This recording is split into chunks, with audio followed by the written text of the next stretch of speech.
Dengan seperti ini, orang kaya tersebut mundur, tidak bisa berkata apa-apa lagi.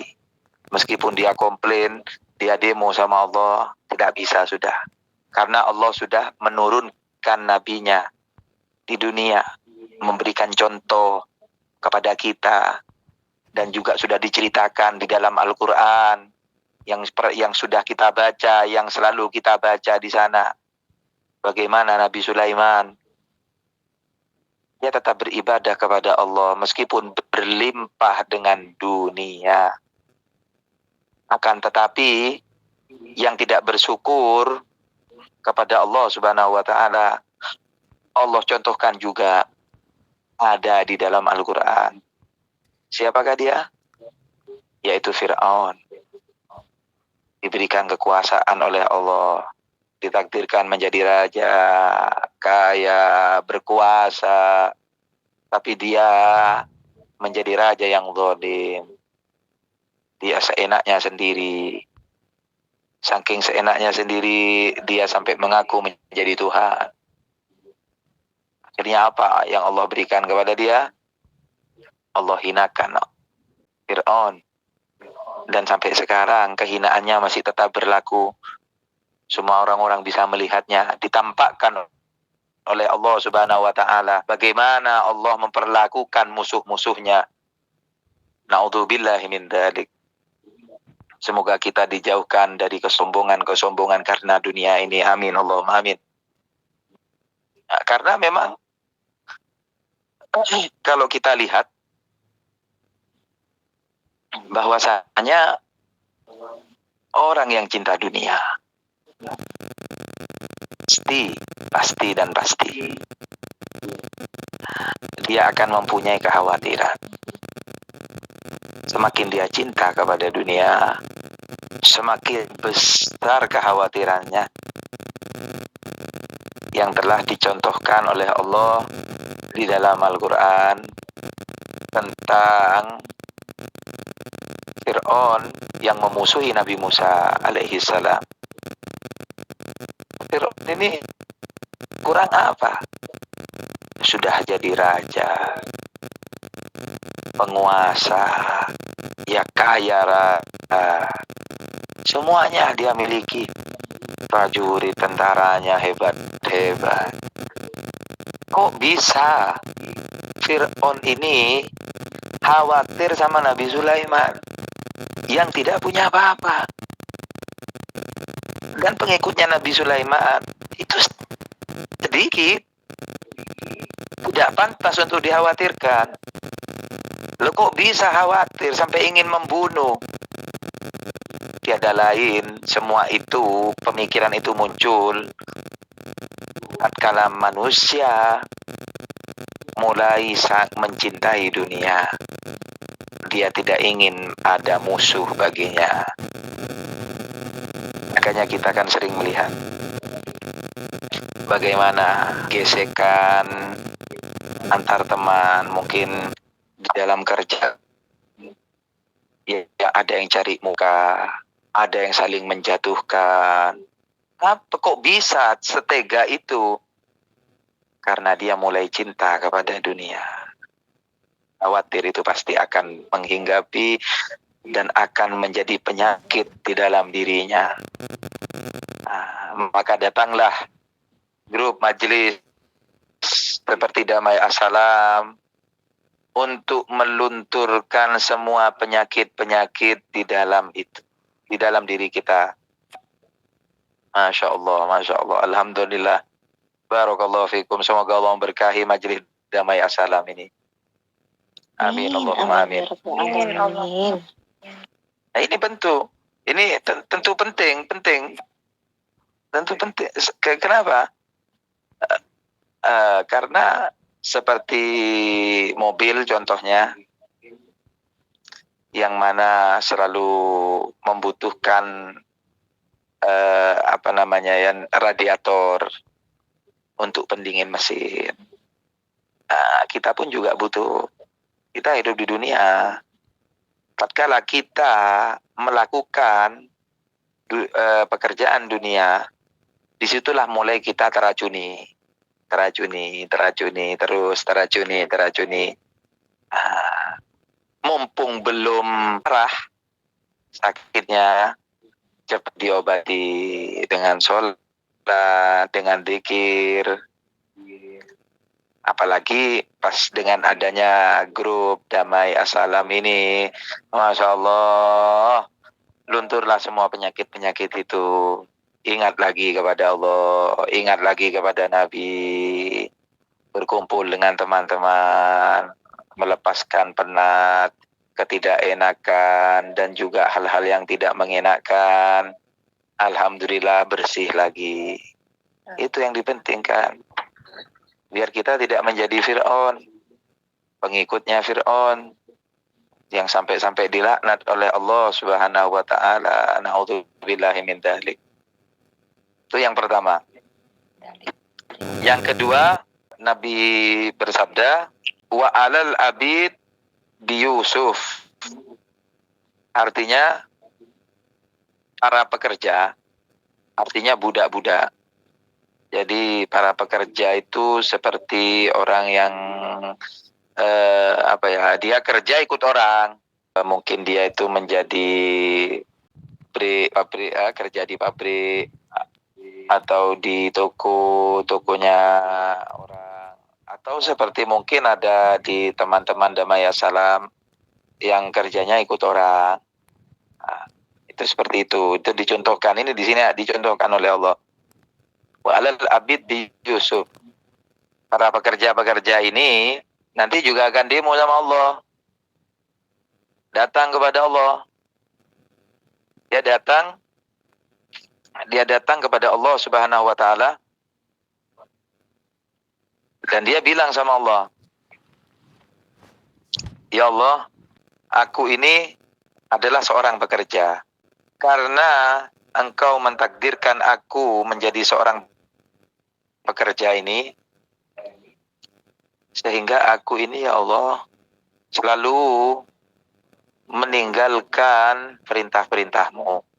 Karena kesibukanku ya Allah, aku ikut juragan saya. Aku ini ya Allah diperintahkan ini dan itu oleh juragan saya.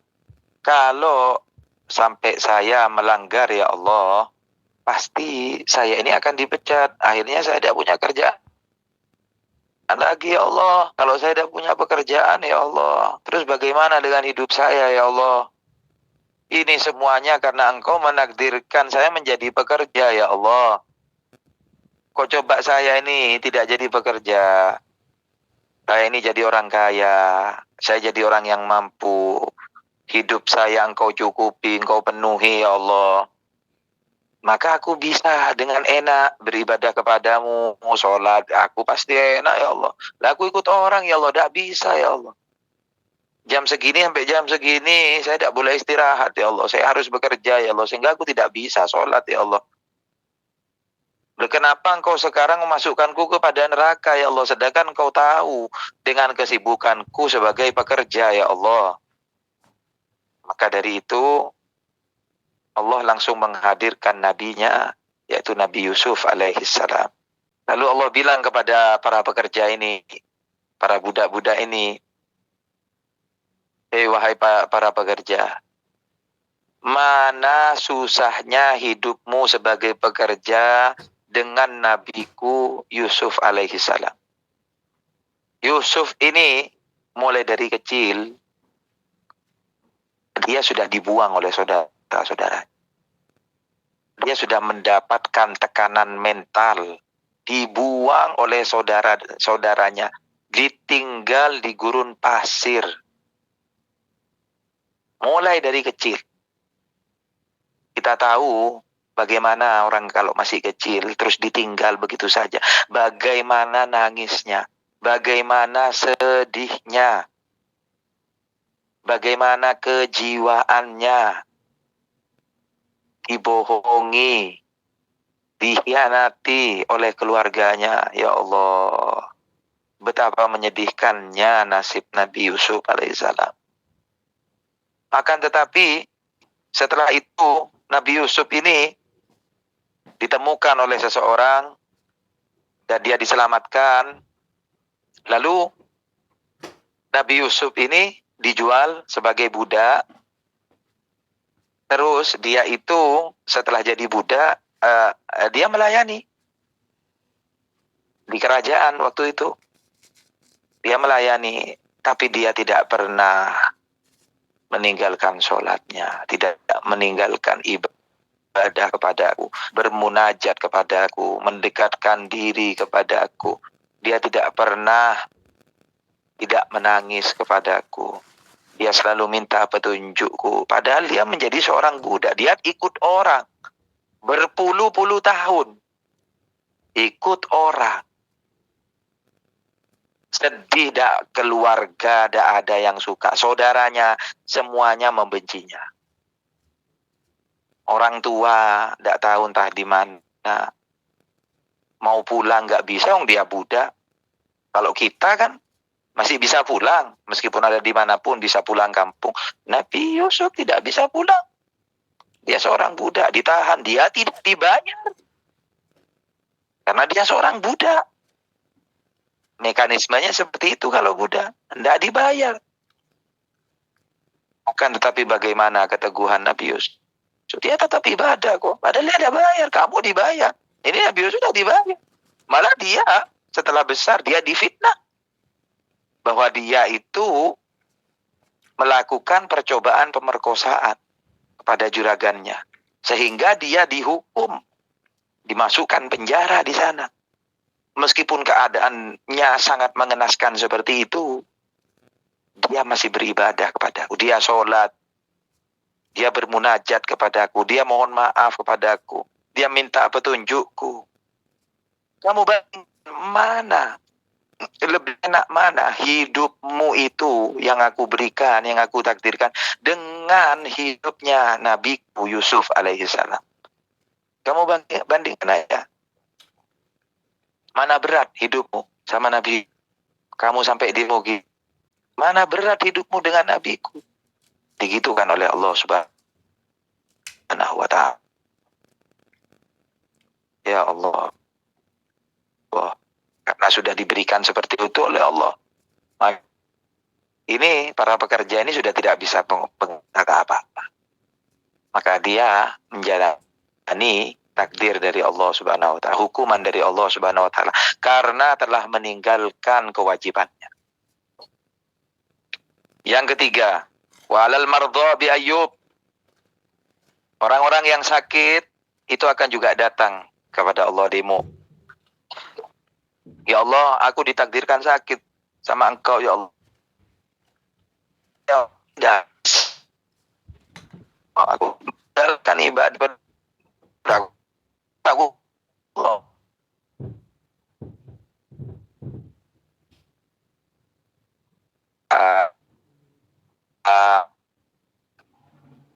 Dan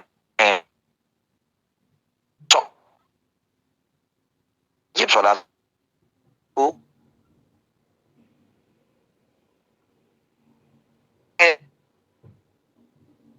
menaruhku neraka karena aku tidak ibadah. Engkau kan aku sakit itu.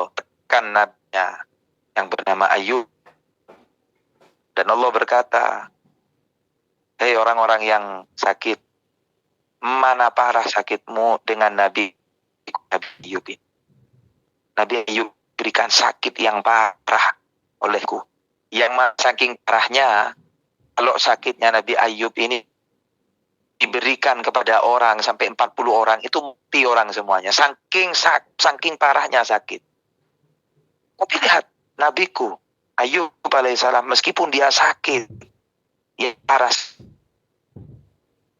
kan artinya, dia tetap waktunya sholat, dia sholat. Waktunya ibadah, dia ibadah. Meninggalkanku, sekalipun dia tidak pernah meninggalkanku. Malah dia tambah mendekat kepadaku. Lisan selalu bizikrillahi ta'ala. Zikir kepadaku. Ingat kepadaku. Tak petunjuk, pertolongan kepadaku.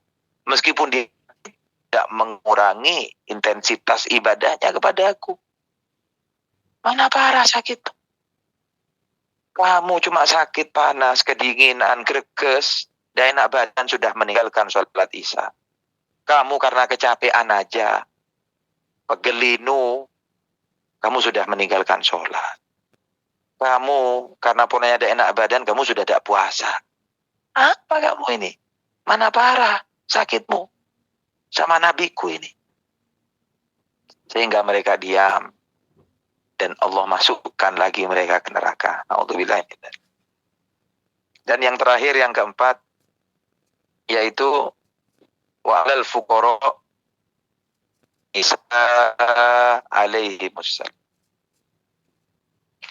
Dan nanti orang-orang fuqara, orang-orang yang melarat, orang-orang yang miskin, itu akan mau juga kepada Allah Subhanahu. Allah, aku ini ditakdirkan miskin oleh Engkau ya Allah, sehingga di dunia ini ya Allah, aku tertatih-tatih sengsara aku ya Allah untuk mendapatkan makanan, untuk menjalani hidup ya Allah. Begitu ya Allah. Sehingga dari saking tertatih-tatihnya diriku untuk mencari sesuap nasi, untuk menghidupi diriku dan juga keluargaku ya Allah, aku meninggalkan perintahmu karena aku melarat ya Allah. Coba Engkau anugerahkan aku, kasih aku kaya ya Allah. Aku pastikan sholat padamu. Puasa sebulan full akan aku lakukan bulan puasa ya Allah. Mengaji Al-Quran, malah aku tambah sholat sunnah. Kalau aku kaya, aku bisa melakukan itu ya Allah. Tapi karena Engkau menakdirkanku melarat, menakdirkanku ini menjadi orang yang miskin, akhirnya jadi seperti ini ya Allah diriku. Akhirnya aku tidak bisa ya Allah banyak-banyak beribadah kepadamu, karena aku harus menghidupi anak istriku ya Allah. Jadi tidak bisa ya Allah. Aku tumakninah, aku istiqomah, sholat, ibadah kepadamu, tidak bisa ya Allah. Lalu didatangkanlah oleh Allah Nabi Isa alaihissalam. Kamu yang bilang dirimu tuh miskin, kamu bandingkan. Miskin mana dirimu dengan nabiku ini, Isa alaihissalam. Nabi Isa ini sudah dia itu tidak punya bapak, menjadi bahan comokan dari orang-orang sekitarnya. Kenapa? Karena Nabi Isa ini tidak punya ayah.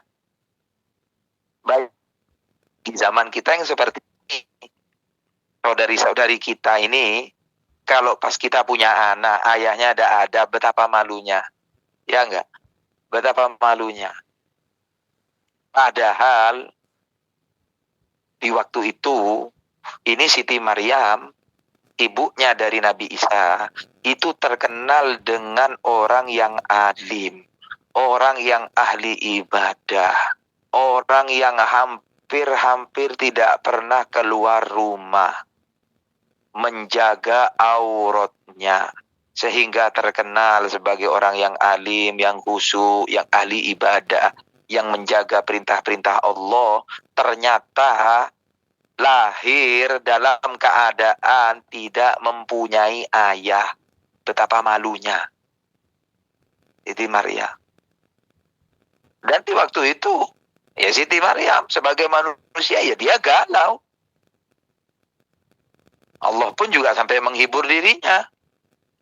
Nah, tapi bagaimana lagi? Ngomong itu adalah takdir dari Allah. Dan kembali lagi ke cerita Nabi Isa. Nabi Isa ini sudah tidak punya ayah.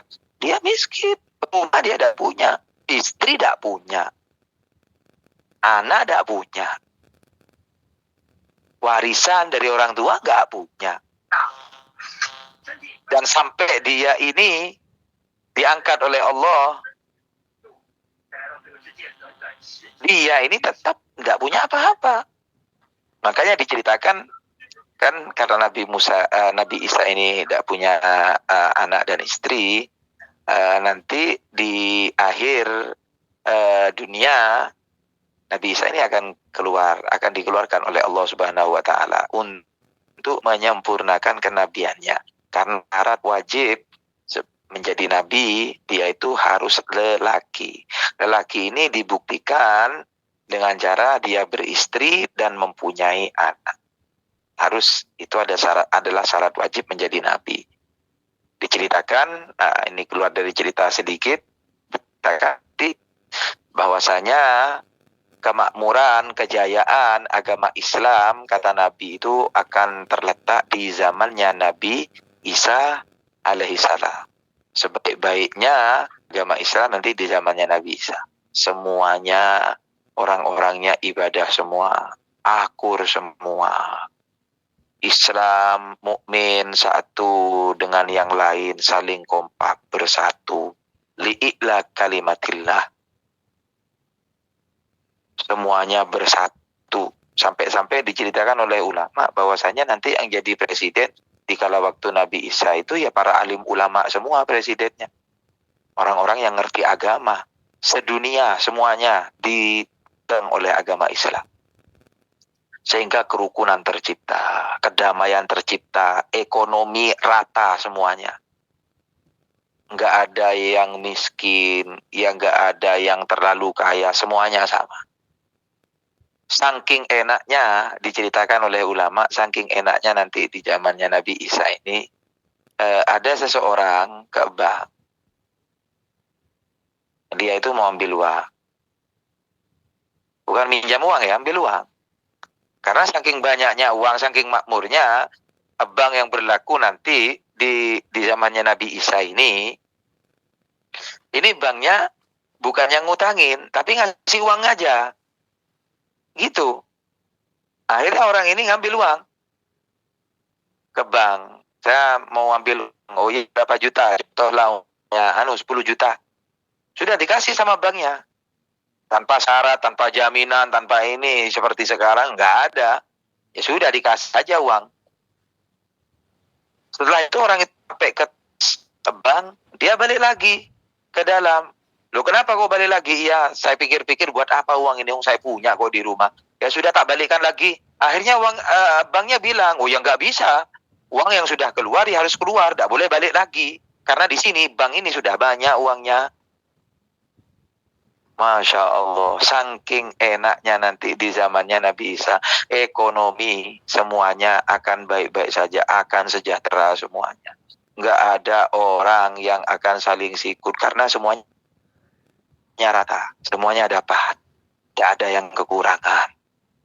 Sampai-sampai bank itu bukan untuk meminjamkan lagi, cuma hanya untuk memberi aja, saking enaknya. Masya Allah. Allahumma sholli ala Muhammad. Setelah Nabi Isa memerangi Dajjal, terus dia itu menikah, setelah itu anak barulah meninggal. Dan di sanalah akhir kiamat itu akan datang. Jadi kita tidak usah risau sama hari kiamat.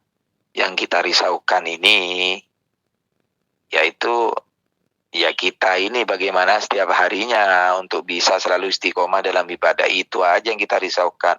Kalau kiamat ya kiamat aja, nggak ada hubungannya sama ibadah kita. Yang kiamat yang nentukan sama Allah, kita cukup iman aja, percaya bahwa akan datang yang namanya kiamat.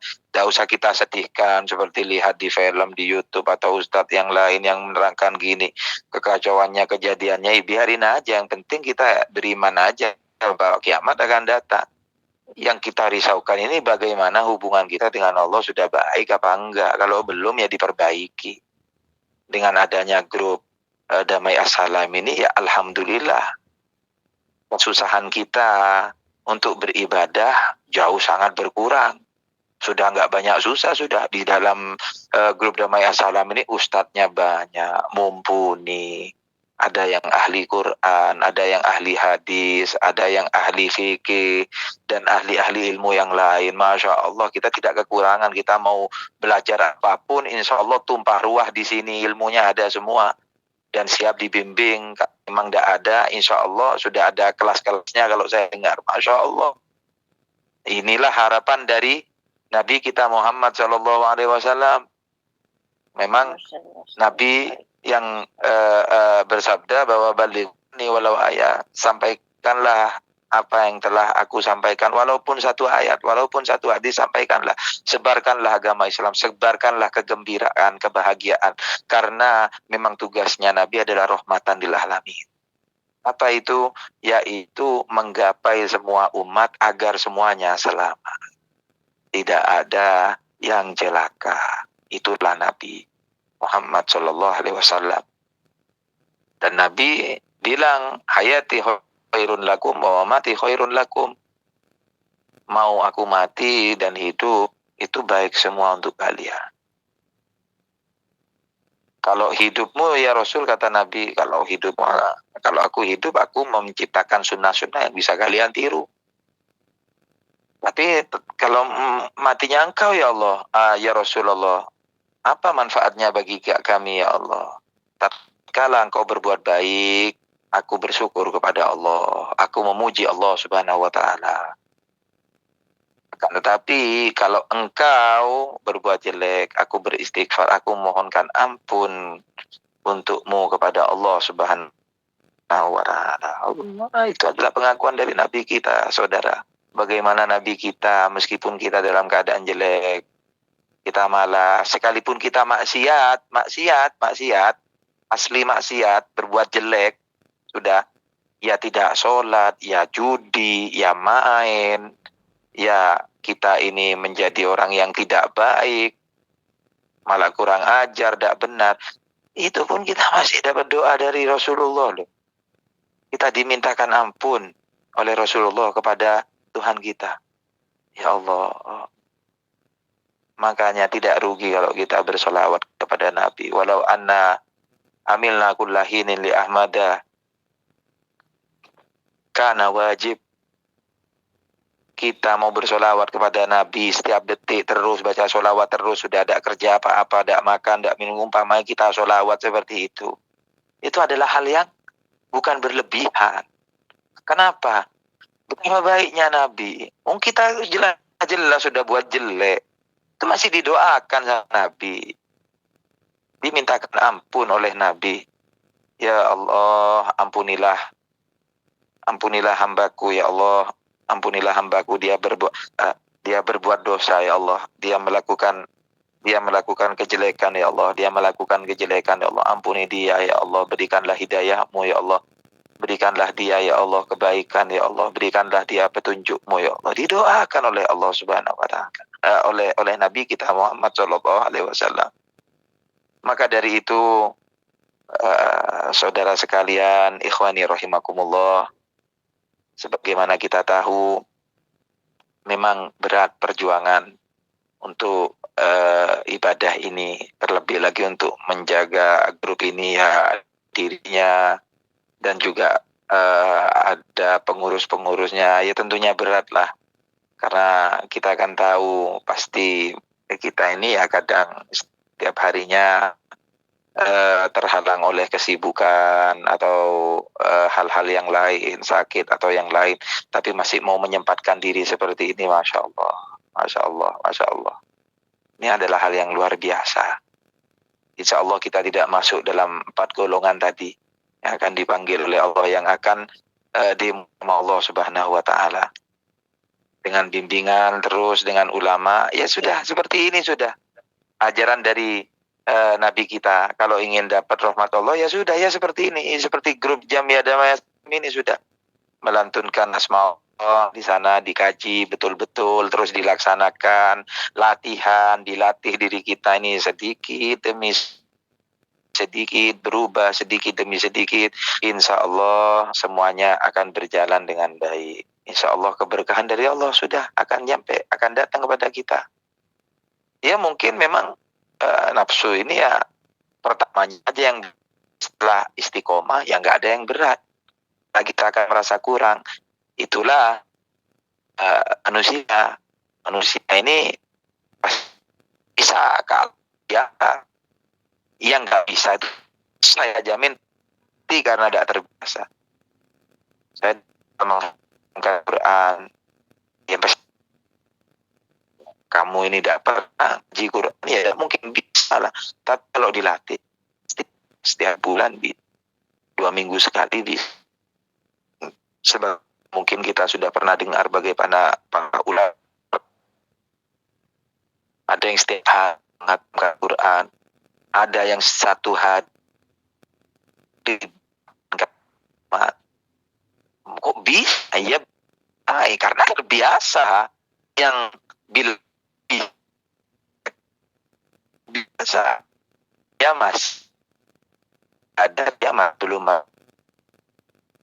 Makanya orang menjalankan ibadah bisa nikmat. Ya kenapa kok tidak bisa nikmat? Ya karena dia memang menikmati. Karena dia mempunyai bikin dia itu contohnya kerja karena enak, banyak tambah uang. Nah, dia memposisikan anaknya dalam kerjaan. Ada dia tidak ada khusyuk, dia sholat, dia nggak khusyuk, sholat ya, ngaji Quran ya ngaji aja, Bismillahirrahmanirrahim, Alhamdulillah alamin dan seterusnya. Tidak ada nih yang cuma dikondisikan seperti itu. Itu contohnya. Jadi memang untuk ibadah ini yang cerdas, keterampilan, ilmu. Sebagaimana kita itu umpama contohnya lah, contoh mudahnya kita Mas, ingin itu keterampilan.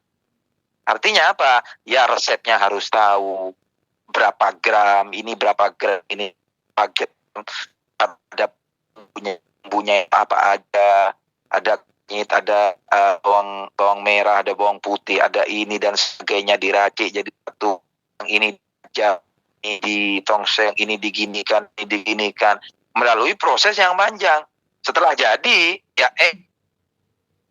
ya kok enak kayak gini, kok enak kayak gini, kok gini, begitu. Nah, begitulah kita beribadah. Ya butuh kita mau baca Quran, ya mana bisa kalau kita nggak tahu artinya. Ya mungkin bisa lah. Artinya nggak tahu, bahasa Arab nggak tahu. Makanya orang Islam itu dianjurkan untuk belajar bahasa Arab. Kenapa? Karena bahasa Arab maka dari itu kita ini sekalian, ayo kita ini tetap belajar. Dengan adanya media majelis ini, Allah Subhanahu wa Ta'ala memberkahi julangan kita untuk gapai ilmunya. Semoga Allah berikan kemudahan demi kemudahan untuk kita mendapatkan ilmu yang telah Allah berikan kepada kita melalui Nabi. Semoga kita diberikan kemudahan. Ya pasti ada rintangan, ya pasti ya bukankah itu keadaan hidup? Katanya Allah, fa inna ma'al usri yusra. Bagian dari kehidupan ini yaitu setelah adanya kesusahan itu adalah kata Allah. Tidak bisa itu bisa. Artinya kita dalam ilmu tapi punya akan terus ada kemudahan sampai kiamat menjelang. Dimana kita belajar masak, itu susah dulu ini cara bikin gorengnya gini, tapi kita tahu rumusnya siapa dan kita uji coba terus dan sukses, maka seterusnya gitu. Maka ada semua orang yang bilang susah ini, kenapa? Karena punya ilmunya. Dia masaknya dia itu pahit, dia masak bawang, harga ada rasanya, dan dia masak karena dia punya ilmunya. Maka dari itu penting adanya grup majelis damai assalam melengkapi hidup kita untuk lebih kita ini mendekatkan diri kepada Allah Subhanahu wa Ta'ala, belajar khusyuk meskipun tidak bisa khusyuk, belajar terus bagaimana caranya, belajar ini, belajar itu, sampai bisa insya Allah semuanya bisa khusyuk dan menikmati ibadah. Betapa nikmatnya ibadah itu. Ya Allah, semoga apa yang kita harap ini tercapai. Amin. Allahumma amin ya Rabbal Alamin. Tidak terasa. Amin ya Rabbal Alamin. Sudah 1 jam saya ngisi di sini. Mohon maaf, mungkin penyampaian saya yang kurang berkenan atau kurang dipahami atau kurang bisa dimengerti, atau ada kata-kata saya yang tidak berkenan, apapun itu saya memohon maaf yang sebanyak-banyaknya. Hanya ini yang bisa saya sampaikan untuk teman-teman, saudara-saudara semuanya yang ada di dalam grup Majelis Taklim Damai Assalam ini. Harapan saya semoga grup ini terus langgeng, dan juga doa saya untuk Majelis Damai Assalam ini, semoga Allah terus mengukuhkan ukhuwah Islamiyah, persaudaraan, tali persaudaraan antar grup, antar berhubungan di dalam majelis ini, semoga tambah erat lagi, tambah baik lagi. Mungkin kalau masih ditakdirkan ada umur, semoga kita bisa kopdar nanti, bisa jumpa antar muka, antar badan, bisa bertemu dalam keadaan sehat walafiat, melepaskan kangen kita dan juga bercerita. Ya Allah, semoga itu bisa terwujud insya Allah. Amin Allahumma amin. Amin ya Rabbal Alamin. Semoga panjenengan semua yang ada jauh di luar negara, ada yang di Taiwan atau dimanapun berada, semoga Allah melindungi kalian, menjaga kalian semua dari segala bara bahaya, kejelekan, ataupun hal yang tidak diinginkan. Amin Allahumma amin. Semoga semuanya diberikan kebaikan, keberkahan, terwujud semuanya, qabul hasil insyaallah. Amin. Allahumma amin ya Rabbal Alamin. Ini saja, terima kasih banyak. Mari kita bersama-sama mengangkat tangan, kita berdoa kepada Allah Subhanahu wa taala. Bismillahirrahmanirrahim. Alhamdulillahirabbil alamin. Allahumma shalli ala sayyidina wa maulana Muhammadin wa ala alihi wa sahbihi wa sallim. Ya Allah ya Rabbi ya Arhamar Rahimin. Wa ya Qawiyyu ya Matin, ya Rabbana ya Karim ya Arhamar Rahimin, ya Ghani ya Fattah ya Razzaq ya Qahhar ya Allah. Engkaulah Tuhan kami ya Allah. Hanya kepadamu lah kami bersujud ya Allah, menyembah kepadamu ya Allah. Kami yakin ya Allah, kami meyakini, kami mengimani bahwa Engkaulah Tuhan kami ya Allah, dan Nabi Muhammad SAW adalah utusanmu ya Allah, membawa kebahagiaan ya Allah, yang akan menjadi penolong kami ya Allah, untuk mendapatkan ridhamu ya Allah. Ya Rabbana ya Karim, ya Rabbana ya Rahim. Kami saat ini ya Allah berkumpul di grup Jamiah Majelis Damai Assalam ini ya Allah, tiada lain hanya mengharap ridhamu ya Allah, belas kasihmu yang kami harap ya Allah, cintamu yang kami harap ya Allah. Kami di sini berjuang ya Allah selama 7 tahun lamanya ya Allah, mengkaji firman-Firman-Mu, meneladani Nabi-Mu, melalui kajian-kajian di Damai Assalam ini ya Allah. Hanya ridhamu ya Allah, ampunanmu ya Allah, cintamu ya Allah, dan Engkau adalah Tuhan kami ya Allah, yang akan kami percaya pasti Engkau akan menepati janjimu ya Allah. Amin. Bahwasanya orang-orang yang mau mendekatkan diri kepadamu ya Allah, tidak akan Engkau kecewakan ya Allah. Ya Allah ya Rabbana, kami semuanya rata-rata yang ada di dalam anggota grup ini ya Allah, jauh dari keluarga ya Allah. Berikanlah ya Allah keselamatan dan kesehatan bagi keluarga kami. Kami tinggalkan ya Allah. Berikanlah mereka ketabahan dan kesabaran ya Allah, karena jauhnya mereka dari kami ya Allah. Ya Allah, kami juga kangen ya Allah dengan mereka ya Allah. Amin. Semoga Engkau menyampaikan kangen kami ya Allah kepada mereka dengan kebahagiaan mereka dan kebahagiaan kami yang kerja lagi di luar negara ini ya Allah. Ya Allah ya Rabbana ya Karim, ya Rabbana ya Rahim. Besar harapan kami ya Allah dalam hidup di dunia ini ya Allah, yaitu mendapatkan kebahagiaan dunia akhirat ya Allah. Perjuangan demi perjuangan, setiap detik, setiap menit, setiap hari telah kita lewati ya Allah. Semuanya ya Allah, ada susahnya, ada sedihnya, ada pedihnya, ada letihnya, ada capeknya, ada ingin menyerahnya ya Allah. Akan tetapi ya Allah, kami yakin ya Allah, Engkau tidak akan meninggalkan hamba-Mu ya Allah, yang selalu meminta petunjuk kepadamu ya Allah. Maka dari itu ya Allah, dengan adanya acara ini ya Allah, kami memohon kepadamu ya Allah, berkahi kami, rahmati kami ya Allah, belas kasihanilah kami ya Allah, ya Rabbana ya Arhamar Rahimin. Berikanlah kami semangat, kekuatan hati dan jiwa ya Allah, untuk selalu menegakkan perintah-perintah-Mu dan menjauhi segala larangan ya Allah.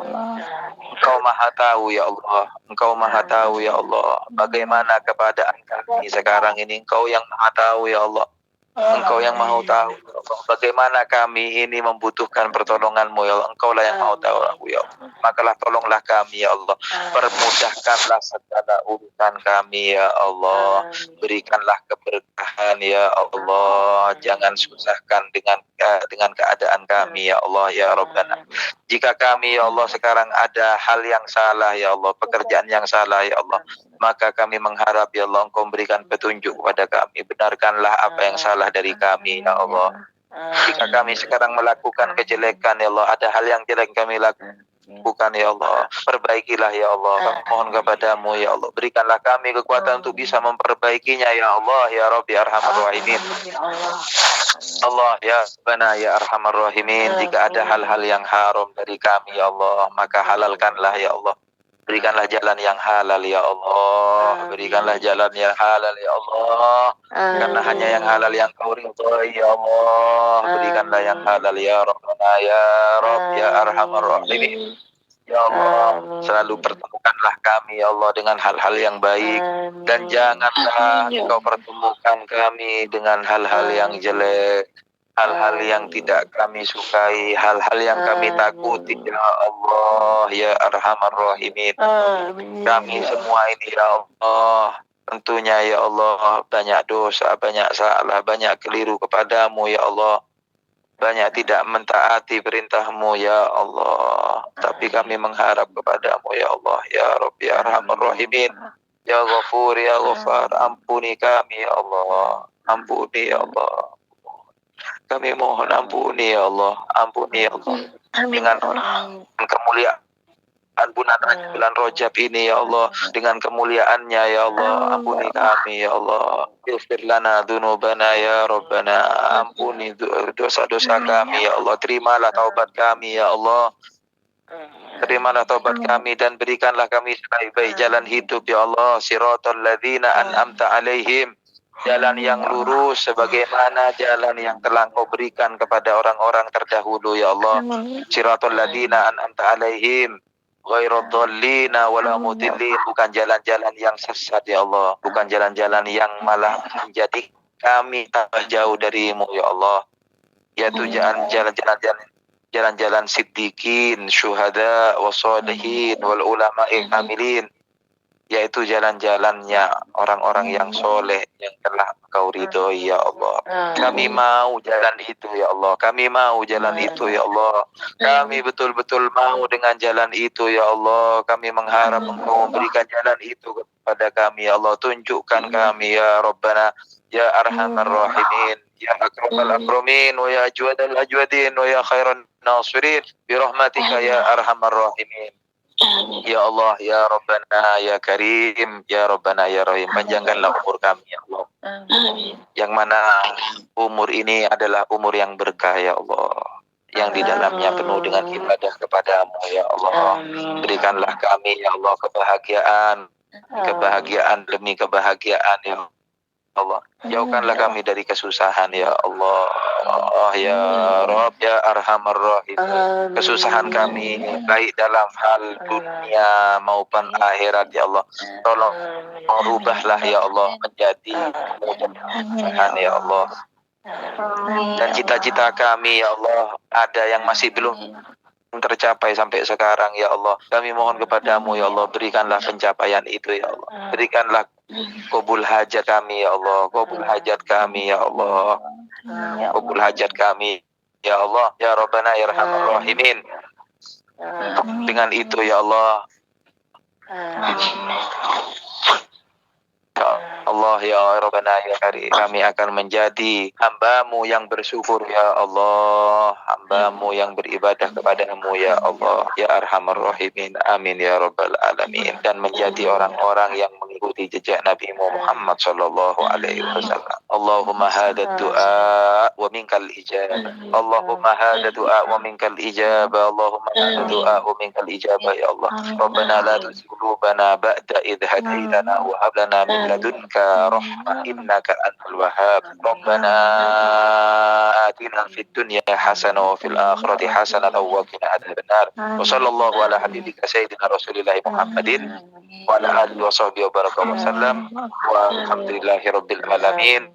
Wa ala mana wa kama aslafuna wa ajdaduna wa rijaluna wa syuyukhuna salihun fi hadhihi al-waqtil mubarakah. Wa ila hadratin nabi al-fatihah.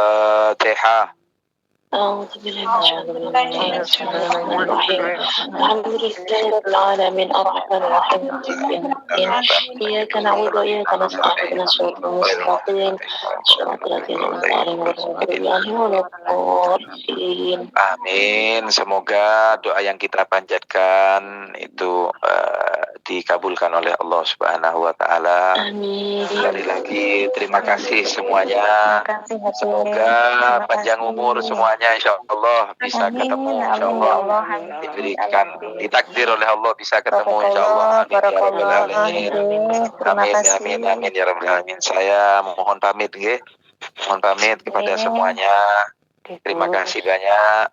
Matur nuwun. Terima kasih.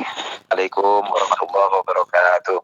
Waalaikumsalam warahmatullahi wabarakatuh.